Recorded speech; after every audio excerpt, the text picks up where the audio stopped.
તો ઇશરત મામલે જે પ્રકારે રાજનીતિ થઈ રહી છે, આખરે આ તમામ રાજનીતિની વચ્ચે આખરે આ કેસમાં સાચું શું છે?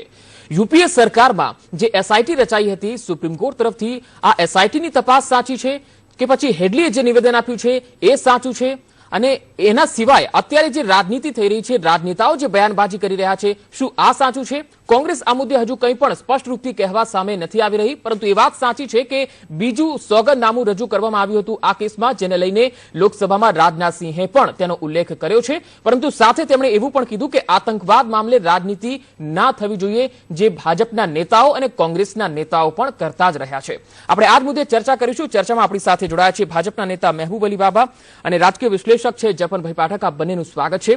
મહેબૂબભાઈ, સૌથી પહેલા આપને પૂછવા માંગીશ, ઇશરત કેસની અંદર યુપીએ સરકારમાં જે તપાસ થઈ એ વખતની તપાસમાં જે તથ્ય સામે આવ્યું કે ઇશરતનું જે એન્કાઉન્ટર થયું હતું એ નકલી હતું, તે આતંકવાદી ન હતી, અને હવે જ્યારે નવી સરકાર રચાય છે તેમાં જે તથ્યો સામે આવ્યા કે એ આતંકી હતી. ચિદમ્બરમે કહ્યું કે તેમણે બીજું જે સોગંદનામું છે એ દાખલ કરાવવું પડ્યું હતું, અને એ સોગંદનામું કેમ દાખલ કરાવવું પડ્યું એને લઈને પૂર્વ જે ગૃહ સચિવ છે તેમના પણ નિવેદન સામે આવ્યા હતા. તાજેતરમાં આપે પણ જાણ્યા હશે, વીએસ મણી છે, અને હવે સત્યપાલ સિંહે આજે કહી દીધું કે તેમના ઉપર પણ દબાણ હતું.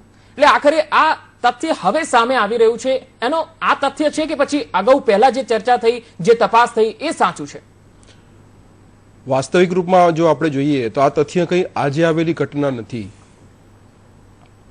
જે તે સમયે જ હોમ સેક્રેટરી જે તે સમયના હતા પૂર્વ જી.કે. પિલ્લઈ અને આરવીએસ મની, એમણે યુપીએ સરકારના કાર્યકાળ દરમિયાન જ એ કબૂલ કરી લીધું હતું કે કઈ રીતે એમની પર દબાણ કરવામાં આવ્યું છે, કઈ રીતે એમને પ્રેશરાઇઝ કરવામાં આવ્યા છે, અધિકારીઓ દ્વારા ટોર્ચરિંગ કરવામાં આવ્યું છે, અને જે સેકન્ડ એફિડેવિટમાં કયા પ્રકારના કરેક્શન અને સુધારા વધારા કરવામાં આવ્યા, એમના જે એલઈટી સાથે, લશ્કરે તોયબા સાથે ઇશરતના અને એની કંપનીના જે સંબંધો હતા એ વાતો કઈ રીતે છુપાવવામાં આવી, અને ત્યારબાદની જે તે સમયે જ આરવીએસ મણી દ્વારા પણ આ વાત કહેવામાં આવી હતી. અને આજે એ લોકો બોલતા હોય તો આપણે એવું કહી શકીએ કે અત્યારે કેન્દ્રમાં ભાજપની મોદી સરકાર છે એટલા માટે ક્યાંક દબાણના આધારે કે કોઈક બીજા પ્રેશરથી કીધું હશે, પરંતુ જે તે સમયે યુપીએની સરકાર હતી તે વખતે જ આ વાત આવી. એટલું જ નહીં, હેડલીએ પણ જે તે સમયે 2009-10માં જે તે સમયના ગાળામાં જ એવું કહી દીધું હતું કે ઇશરતના અને એના સાથીઓના સંબંધો એલઈટી સાથે છે, અને એ બાબત આજે હેડલીએ અમેરિકામાં બેસીને કે એક ત્રીજા દેશમાં છે, ત્યાં કોઈ ભારતની સરકારનું ત્યાં એની પર દબાણ કે પ્રેશર નથી,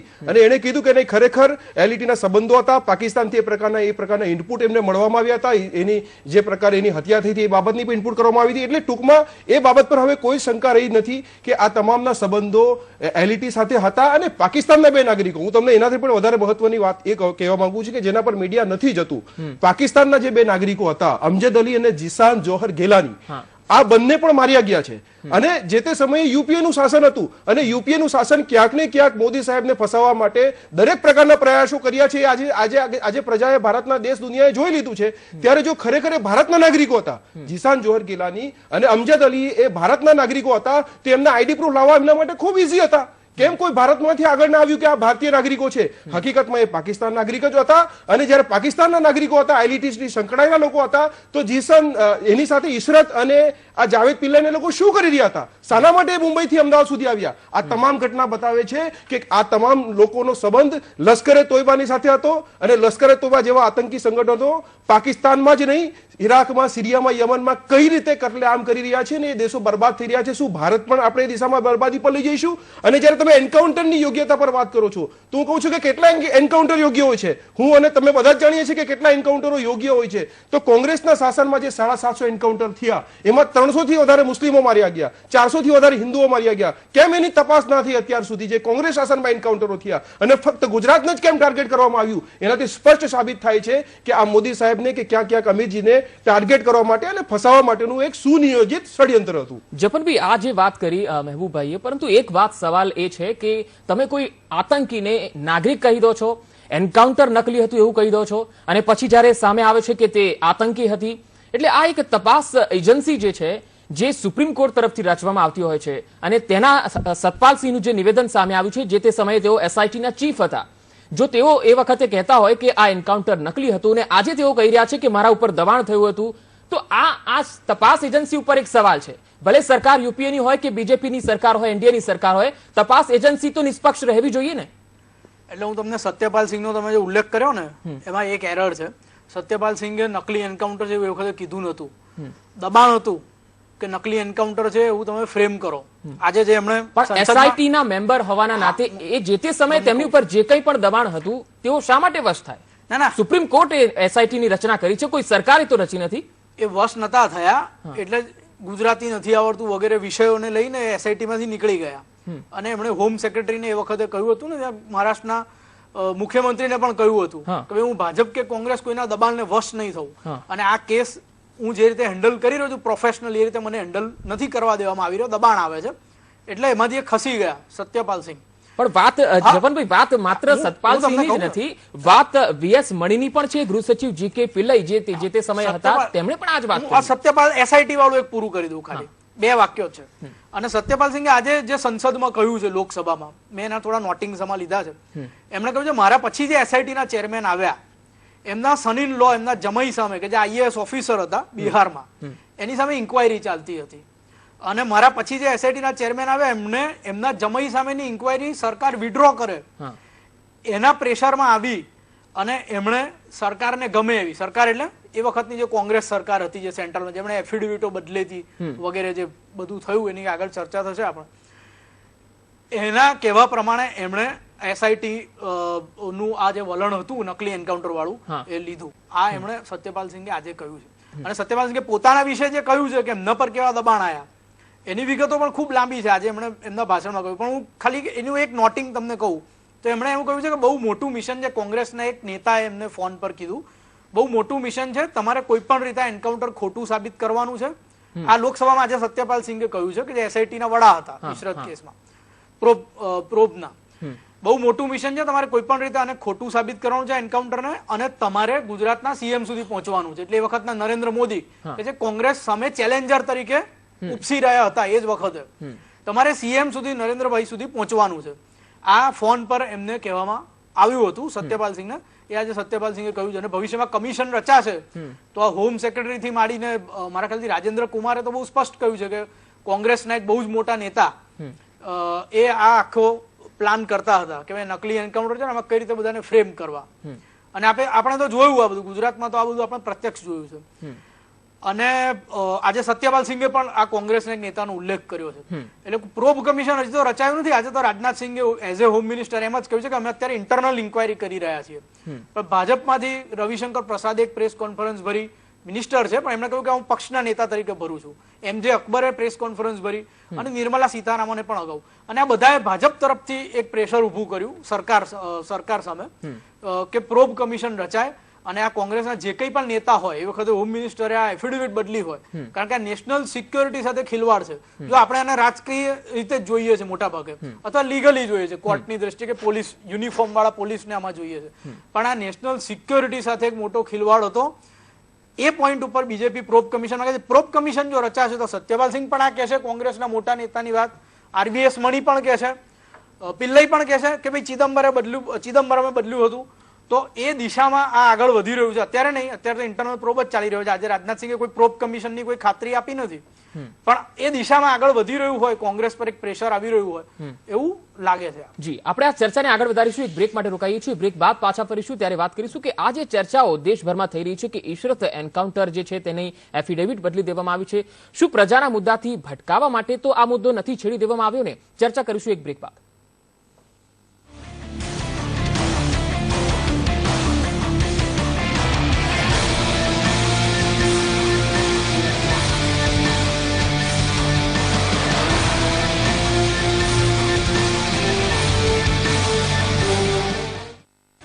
सारे कलर्स हैं.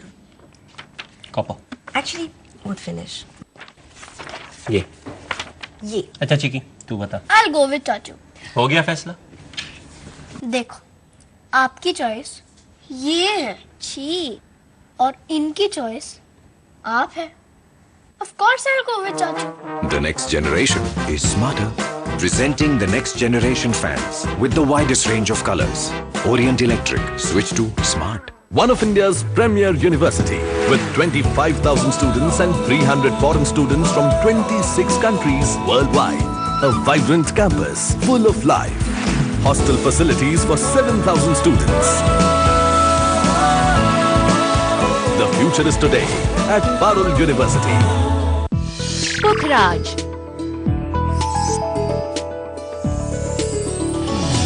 स्वस्थ सुंदर बालों की जान। सुना है कि आप बगैर शादी के इस घर में रह रहे हैं? सर नहीं, वो बात ये है ये सोसाइटी के रूल के खिलाफ है। हाँ? घर खाली करना पड़ेगा। सर ऐसा मत कीजिए, आप मेरी बात तो सुनिए। बातों में मैंने देखी ये शादी की मेहंदी? हाँ, एक्चुअली सब कुछ इतना फास्ट हो गया ना। काफी फास्ट हो गया नहीं? हम लोग चलते हैं। मिनटों में सूखे बढ़िया रंग खिले। नेहा फास्ट है ना, अब तेज बनो। तेरे बिन क्या करेंगे बहू आज चाय नहीं पिएंगे। बिना चाय जाने नहीं देंगे। उससे चाय नहीं पिएंगे तो कैसे जिएंगे। एक्शन। अरे सर को एसिडिटी हो गई जी। ये लो सोडा जी। सोडा जी, गैस और एसिडिटी से तुरंत राहत। सोडा जी। ट्राइकॉन एलईडी बल्ब जो 25,000 घंटों के बाद भी रोशन है। ट्राइकॉन एलईडी चलता रहे, बिजली की बचत करता रहे। હું જયદીપ સાવલિયા, હું રાણા ઓડેતરા, હું નેહા કુમાર। अल्फा विद्या संकुल विद्यार्थी लक्षी वातावरण, परिणाम लक्षी शिक्षण, एडवांस टीचिंग मेथड्स, कार्यदक्ष गुरुओं અને પેરેન્ટ્સનો વિશ્વાસ। આવો તુલનાથી ઉપર નહીં, તુલનાથી પર રહીએ।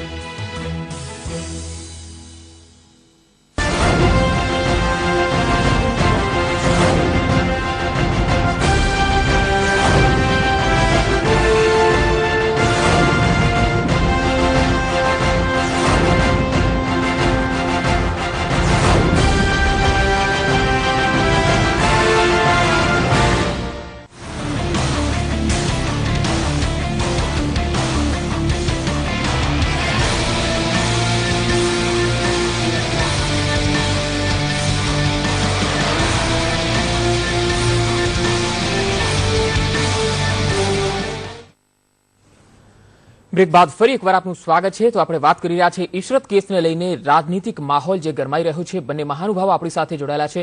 મહેબૂબભાઈ, આપને પૂછવા માંગીશ, હવે આ કેસમાં તપાસ કયા પ્રકારની થવી જોઈએ? કારણ કે ફાઇલ ગાયબ થઈ ગઈ છે એ પણ વાત છે, સોગંદનામું બીજું બદલવામાં આવ્યું એ પણ વાત છે, ચિદમ્બરમની જે ભૂમિકાની વાત થઈ રહી છે કારણ કે તેમણે જે નિવેદન આપ્યું હતું કે બીજું જે સોગંદનામું રજૂ કરવામાં આવ્યું હતું, જે ગૃહ સચિવોએ જણાવ્યું કે તેમના ઉપર દબાણ હતું સોગંદનામું બદલવા માટે, શું તેની તપાસ થવી જોઈએ? કે પછી એસઆઈટીના જે સભ્યો છે, જેમ કે આ સત્યપાલ સિંહ છે, એવા અન્ય સભ્યો પણ હશે જેમણે આ તમામ એન્કાઉન્ટર જે છે એમાં ઇશરત જહાં એન્કાઉન્ટર નકલી એન્કાઉન્ટર ગણાવ્યું હતું, આતંકી ન હતી એવી વાત કહી હતી? કે પછી હેડલીની તપાસ થવી જોઈએ? તપાસ કઈ દિશામાં થવી જોઈએ? કારણ કે ઘણા બધા ગૂંચવાડા છે। પંકજભાઈ, હવે આમાં એક વસ્તુ તો સાબિત થઈ ચૂકી છે, કોઈ એક અધિકારીનું નિવેદન હોય તો અલગ વાત છે। જે પ્રકારે જી.કે. પિલ્લઈ, આરવીએસ મની, સત્યપાલ સિંહના નિવેદનો, હેડલીના નિવેદનો, આ તમામથી હવે દૂધનું દૂધ અને પાણીનું પાણી થઈ ચૂક્યું છે કે કઈ રીતે લશ્કરે તોયબાના આતંકીઓને નિર્દોષ બતાવવાનો ને એ લોકોનો, ઇશરતનો અને એની કંપનીનો આતંકવાદીઓ સાથે કોઈ પણ પ્રકારનો સંબંધ નથી એ બતાવવાની કોશિશ કરવામાં આવી। પુરાવાઓ સાથે ચેડા કરવામાં આવ્યા, ફાઇલો ગુમ કરી નાખવામાં આવી છે અને ઇન્ડિયન પિનલ કોડની કલમ પ્રમાણે ભારતીય કાયદાના અનુસંધાને આ એક ગંભીર ઘટના છે અને એ સજાપાત્ર ગુનો બને છે।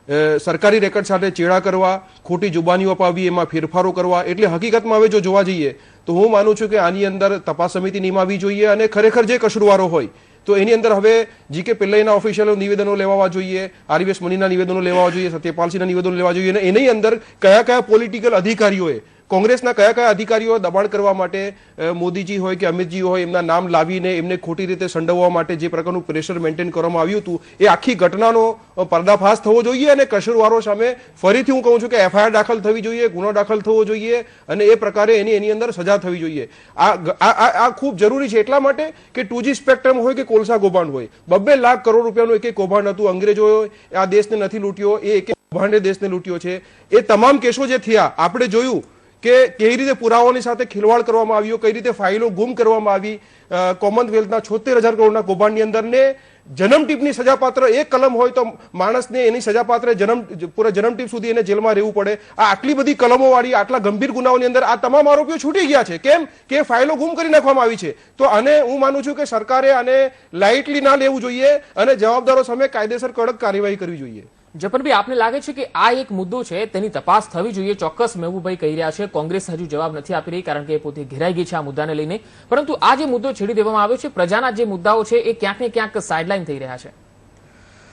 ના, આ પ્રજાનો જ મુદ્દો છે, નેશનલ સિક્યોરિટીનો મુદ્દો છે. કારણ કે તમે જુઓ કે JNUમાં આ કેવા નારા બોલાયા, ભારતના ટુકડા કરવાના અને આતંકવાદીઓની પ્રશસ્તિ કરવાના કાર્યક્રમો યોજાયા, એ હોય કે યાકુબ મેમણ માટે અડધી રાત્રે કોર્ટ ખોલાવનારી ટોળકી હોય.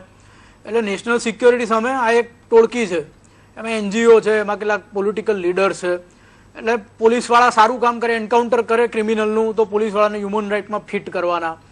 કોઈ આતંકવાદીને ફાંસી થતી હોય તો એની સામે છેક સુધી લડત આપવાની ને પછી એમાં બીજા વિષયો ઉભા કરવાના સહાનુભૂતિના. એટલે આ આખી એક ચેનલાઇઝ આખી ટોળકી છે ભારતમાં. અને સમહાઉ ક્યાંક તો એક એક્ઝામ્પલ સેટ થવું જ જોઈએ કે ક્યાંક આમનું ફિક્સેશન થાય, ક્યાંક આમની જવાબદારી ફિક્સ થાય. હમણાં જે કામો કર્યા છે એના બદલામાં કશું કોઈક એક્શન થાય, અને આ સરકારમાં એ એક્શન ના થાય તો ક્યારે થાય એ પણ એક પ્રશ્ન છે.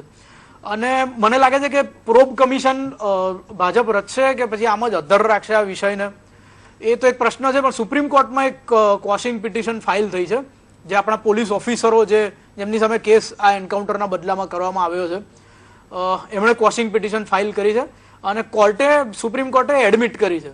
એટલે ક્વોશિંગ પિટિશનમાં એક વાત તો એવી છે કે ભાઈ અમારી સામે હવે હેડલીનું જે બહાર આવ્યું ને આ બધા હોમ મિનિસ્ટ્રીના ઓફિસરોએ જે બધી વાતો કરી એના પછી અમારી સામેના કેસ છે એન્કાઉન્ટરના એ દૂર કરો, એટલે ક્વોશિંગ પિટિશન. પણ એમાં સાથે સાથે એક માંગણી એવી પણ છે કે જેમણે આ બધું કર્યું, એફિડેવિટો બદલીને આ બધું નેશનલ સિક્યોરિટી જેમણે જોખમમાં મૂકી, એમની સામે પણ પગલાં લો. એટલે એમાં ચિદમ્બરમ વાળું ફેક્ટર પણ છે.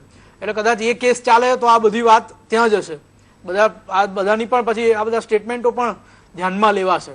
અને આઈ તો વિશ પર્સનલ, આ તો મારું ઓપિનિયન છે કે આ પોલીસ ઓફિસરો આટલા બધા વર્ષો જેલમાં રહ્યા, એમણે ખરેખર એક ક્રિમિનલને માર્યા હતા ને. એ ચિદમ્બરમની જે પહેલી એફિડેવિટ હતી, જે ચિદમ્બરમ બદલી, એની પહેલા જે એફિડેવિટ હતી, ઓરિજિનલ એફિડેવિટ, એમાં જ આખી વાત છે કે આ બધા કોણ હતા. એકનો એમાં ચિઠ્ઠો છે, તમારે જાણવું હશે તો હું તમને કહી શકીશ કે ઇશરત જહાંનું શું બેકગ્રાઉન્ડ પહેલી એફિડેવિટમાં હતું, બીજા જે બે પાકિસ્તાનીઓ હતા એમનું શું હતું, જાવેદ પિલ્લઈનો બેકગ્રાઉન્ડ શું હતું, 2 પાસપોર્ટ ધરાવતા હતા, ગુનેગારીમાં મુંબ્રામાં અગાઉ હતા, આ બધા જ અને કઈ રીતે સંપર્કમાં હતા મુઝમ્મિલ ભટ્ટ સાથે. એ બધી વિસ્તૃત વાત કરવી હોય તો પણ હું કરી શકું છું. પણ બેઝિકલી મારું આ બધા અભ્યાસના અંતે તારણ છે કે ખરેખર આ લોકો જેન્યુઅન ઇન્ટરસેપ્ટ હતું, IB નું ઇલેક્ટ્રોનિક ઇન્ટરસેપ્ટ હતું, એની ટેપો પણ છે જે અગાઉ ટીવીમાં પણ આવી ગઈ છે. એટલે પોલીસ ઓફિસરો એક તો આમાંથી આ ક્વોશિંગ પિટિશન થાય, એમાં જે કસૂરવારો ફિક્સ થાય, પોલીસ ઓફિસરો નિર્દોષ જણાય તો સુટેબલ એમ જે કઈ સુપ્રીમ કોર્ટને સુટેબલ લાગે તો. અને રાજેન્દ્ર કુમાર જેવા અધિકારી કે જેમણે અનેક IB ઓપરેશનો સક્સેસફુલી પાર પાડીને કેટલાય આતંકવાદી કૃત્યો નથી થવા દીધા. તમે જુઓ ઇન્દિરા ગાંધીની હત્યા થઈ 2 બોડીગાર્ડ દ્વારા, પણ IB એલર્ટ રાજેન્દ્ર કુમાર જેવા IB ઓફિસર એ વખતે હોત એ પોઝિશનમાં તો કદાચ IB ઇનપુટ પહેલા આવ્યો, જેમાં વખતે નરેન્દ્ર મોદીને મારવા આવ્યા અને એની અગાઉ એન્કાઉન્ટર થયું, તો કદાચ એ હત્યા ના થઈ હોત. એટલે રાજેન્દ્ર કુમાર જેવા જે એફિશિયન્ટ અધિકારી છે અથવા ગુજરાત પોલીસમાં પણ જે સુટેબલ જણાય, એમને સારા એવોર્ડ પણ આપવામાં આવે, એમની ફરીથી એમની પ્રશસ્તિ બહાલ થાય. તરુણ બારોટ જેવા પોલીસ અધિકારીઓ, આટલા વર્ષો પોલીસ, આટલા એફિશિયન્ટ અધિકારીઓને પોલીસમાં જેલમાં નાખવામાં આવ્યા. છેવટે એ પણ થાય. જી, સમયનો અભાવ છે. જપનભાઈ અને મહેબૂબભાઈ, આપ બંને અમારા કાર્યક્રમમાં આવ્યા અને ચર્ચામાં ભાગ લીધો તે બદલ આપનો ખૂબ ખૂબ આભાર. તો વાત ઇશરત એન્કાઉન્ટરને લઈને થઈ રહી છે, દેશભરમાં તેનો ચર્ચા છે, પરંતુ વાસ્તવિક રીતે હવે આ મુદ્દાની તપાસ થવી જોઈએ છે કે હવે આગળની તપાસમાં રાજનીતિ થાય છે કે પછી વાસ્તવિક તપાસમાં તથ્ય સામે આવે છે. વિશેષમાં અત્યારે આટલું જ. નમસ્કાર.